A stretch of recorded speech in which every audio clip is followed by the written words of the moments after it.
Քաղաքացիական պայմանագիր կուսակցությունը վերընտրվեց վաղարշաբաթում 14948 ձայնով։ Կենտրոնական ընտրական հանձնաժողովը ամփոփել է վաղարշաբաթ խոշորացված համայնքի ավագանու ընտրությունների արդյունքները։ Ցուցակը գլխավորում է քաղաքացիական պայմանագիրը, հաջորդում է հաղթանակ կուսակցությունների դաշինքը 9789 քվեով եւ Մայր Հայաստան ազգային դեմոկրատական կուսակցությունը 1674 քվեով։ Քաղաքացիական պայմանագիրը կունենա 19 մանդատ, հաղթանակ դաշինքը 12, իսկ Մայր Հայաստանը 2 մանդատ։ Ստացվում է, որ ԿՊ-ն միանձնյա կարող է համայնքապետ նշանակել առանց որևէ ուժի հետ կոալիցիա կազմելու։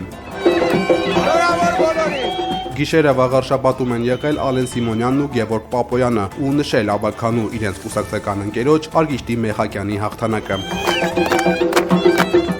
Վաղառավոտյան վարչապետ Նիկոլ Փաշինյանը Facebook-յան գրառմամբ շտապել է շնորհավորել վաղարշաբաթցիներին, մասնավորապես գրել է. «Մեջբերում, աներկբա աջակցություն ցուցաբերեցիք մեր պետականությունը, անկախությունը, ինքնիշխանությունը, ազատությունը ուժեղացնելու քաղաքացիական պայմանագիր կուսակցության ռազմավարությանը։ Ձեր ընտրությամբ կարևոր լիցք տվեցիք մեր սրբության սրբոցը՝ Մայրաթոր Սուրբ Էջմիածինը Կթրիչ Ներսիսյանից ազատելու գործընթացին»։